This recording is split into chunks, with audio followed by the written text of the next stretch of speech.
Continuamos el micrófono abierto a las 10, a las 9, con 52 minutos.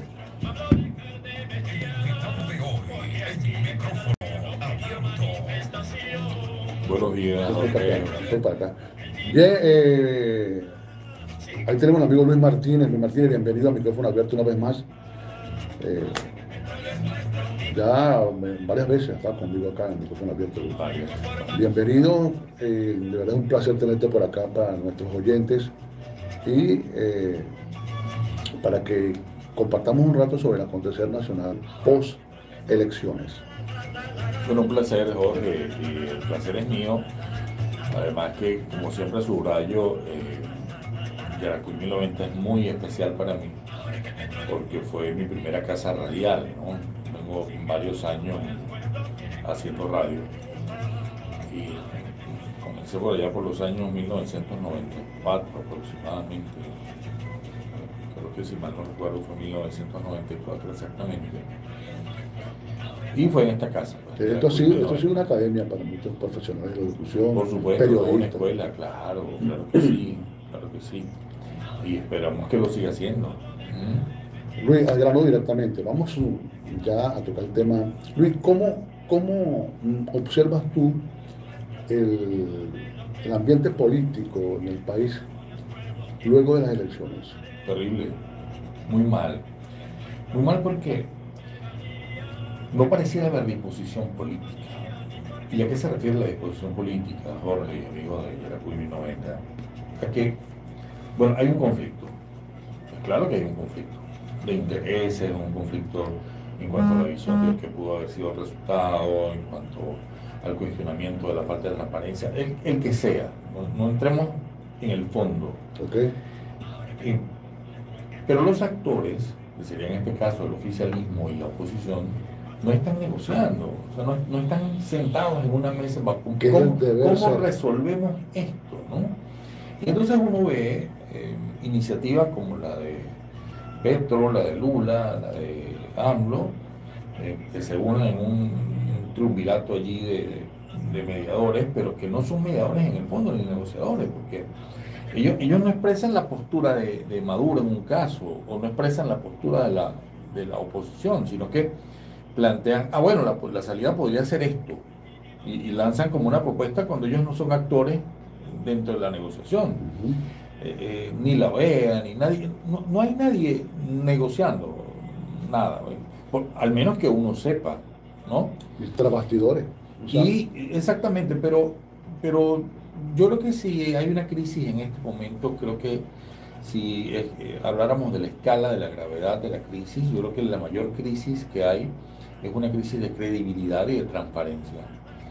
Y esa es una crisis que afecta por completo a todo el sector de la política, porque no es solamente que haya un posible resultado cuestionable, ¿no? Sino que, bueno, entonces para el día de mañana, ¿cómo se ejerce la política? Si no se dilucida, si no se resuelve de la mejor manera, cómo dirimir estas diferencias, cómo tener un mayor grado de transparencia en los procesos electorales, cómo no violentar la propia ley de procesos electorales, como evidentemente se ha hecho. Entonces, eh, yo creo que es muy grave que eso no se toque, sino que cada quien esté como atrincherado en su postura, porque así veo a los actores políticos, y no hay un proceso de diálogo. Yo escuchaba al presidente Maduro antes de las elecciones, no, que a partir del 29 habría un gran diálogo nacional, y independientemente de todo lo que ha podido haber, ¿por qué no ha habido ese diálogo? Creo que incluso ni siquiera lo interno lo ha habido, ni siquiera lo interno del PSUV. Y prueba de ello, por ejemplo, es bien interesante esa intervención de Ernesto Villegas, que por cierto, el presidente Maduro lo corta a mitad de camino, sí. donde él le habla que no es solamente quien votó en contra por odio al gobierno, por rechazo a tales cosas, sino también por rechazo, por ejemplo, a la disgregación, a la migración, por rechazo a la calidad de vida, o sea, a una cantidad de cosas que sí son imputables directamente al gobierno, y que si no hay un reconocimiento de que, caramba, sí, hemos fallado en esto también. Exactamente. Entonces, no es simplemente endosar de fascistas o neofascistas o de odiadores, por llamarlos de alguna manera, a quienes hayan estado en contra del gobierno. Creo que eso es demasiado generalizante. Creo que eso no es productivo para la política y eso al final lo que hace es distanciarnos más como Ni para la venezolanos. paz del país. Es que el concepto de paz, Jorge, y es bien importante, creo que lo esbozaba en mi último artículo de Trago Amargo el día lunes. No se puede hablar de paz social si no hay paz individual. Claro. Entonces la gente en las casas no puede estar como a la deriva, perseguida, que si tal red social, que si tal cosa.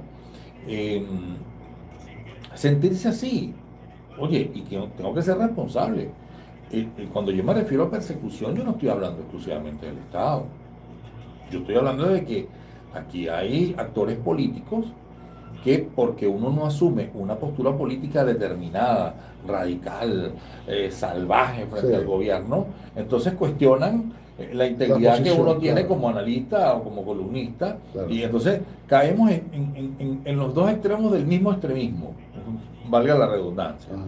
Entonces, que quieren como marcar la pauta, y eso tampoco puede ser, eso es inaudito. Entonces, yo veo que para que la paz sea, en verdad, una realidad en el que creo que todos lo deseamos, todos deseamos eso. Claro. Y eso pasa también por un proceso de introspección, de mea culpa, que es lo que no veo haciendo el gobierno, porque yo siempre he escrito una cosa, Jorge, siempre le he subrayado. Y es que, por ejemplo, aquí hubo un acto de salvajismo posterior al día electoral o el propio día electoral. Y es que hubo un arrebato contra dirigentes del PSUV y expresiones de odio de verdad inaceptables y bueno, contra alcaldes, gobernadores. Una cosa que no se puede tolerar. Y entonces yo he subrayado que es que el presidente, independientemente del resultado que íbamos a tener el 28 de julio, el presidente seguía siendo Nicolás Maduro. Claro. Hasta enero. Claro. Entonces, hay mucha gente que parece que lo olvidó. Y yo veo familias distanciadas, amistades rotas. O sea, y veo tirantes entre las posturas, ¿no? Incluso de personas cercanas que olvidan que mañana la vida continúa y que la vida no se va a circunscribir exclusivamente a una eventualidad electoral como la que tuvimos.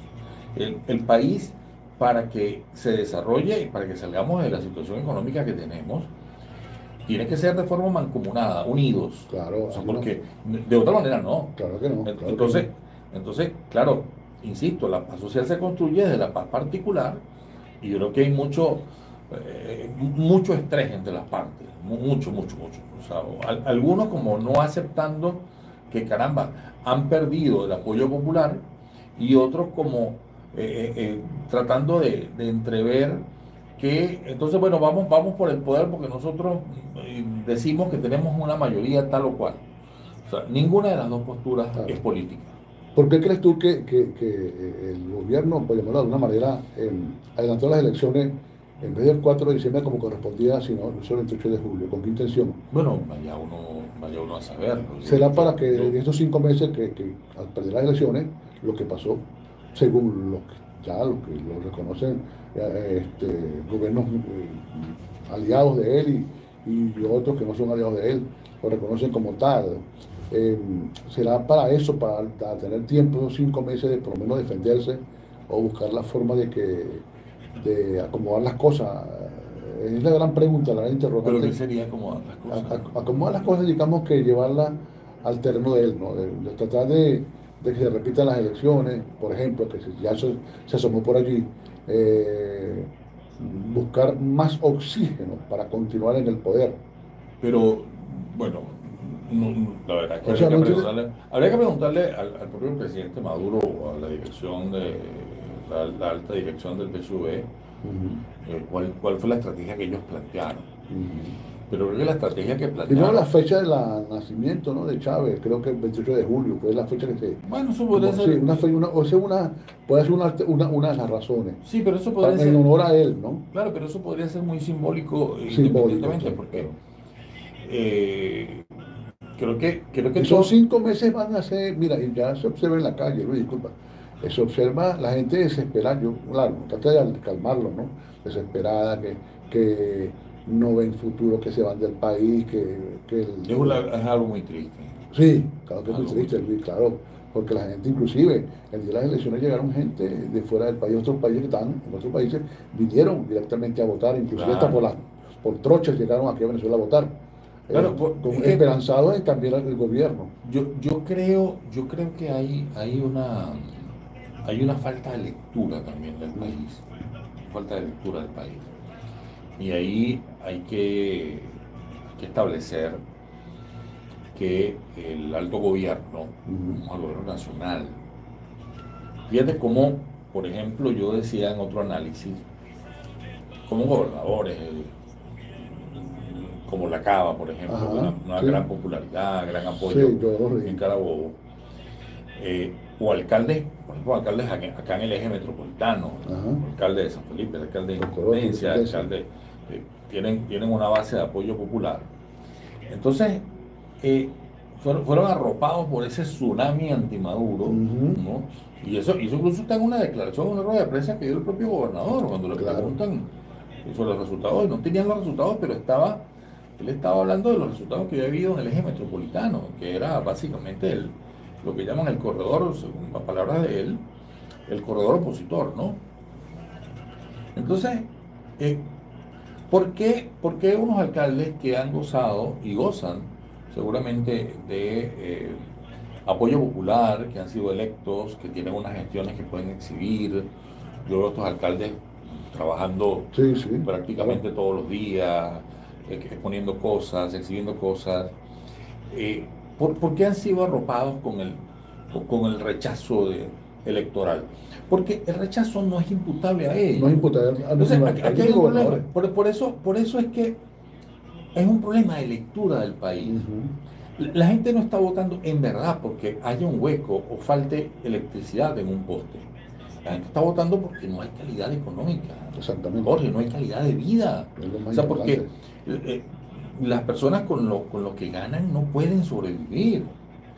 Por ejemplo, te hablo de mi caso. Yo necesito tratamiento médico estable. Claro. Entonces, a veces uno entra como en el dilema de pensar, bueno, ¿y cómo hará la gente que no puede el mínimo? Porque a veces, Tiene que comer o tiene que ajá, tiene que escoger medicarse, entre medicarse que alimentarse. sí, porque es que yo no creo que nadie vaya a una farmacia a comprar un tratamiento porque le provocó. O sea, Claro. no, mire, yo quiero otras Que se pastillas. automedique. Ah, no, no, no, no, no. Es que, bueno, pero automedicarse como ocurre muy mal hecho, por cierto, con esto de la gripe y cosas de esas, ¿no? Pero Ujú, los que tenemos tratamiento estable sobre claro. determinadas cosas, no andamos comprando medicinas porque nos provocan, Porque hay sino que, patologías que requieren medicamentos costosos. sí, no, y Tu crónico, caso particular, lo que llaman crónico, o sea, sí, lo que claro. llaman que tiene que Los ser, retrovirales, por ejemplo. o por lo menos que tienen que tomarse de por vida, como las personas que incluso toman pastillas para la atención. Ujú, O sea, claro, es de por vida. no, no, ellos no escogen no, es que a mí me provocó tomar pastillas para la atención. Entonces, la calidad de vida tiene que ver con tres cosas fundamentalmente.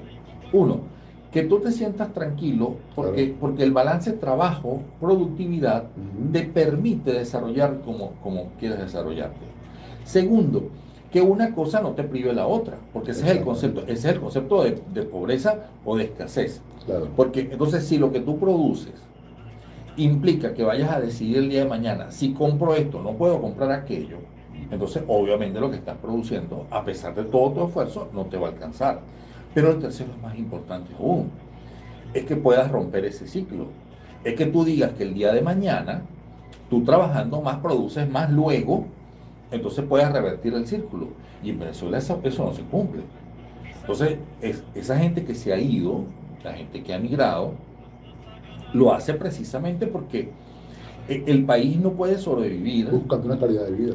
claro, y no puede sobrevivir siempre en lo mismo. Yo escuchaba una propuesta de los tres anillos, yo no sé, las tres turbinas, los tres anillos, los tres electrodos, o sea, los 50, las 50 cabillas. No,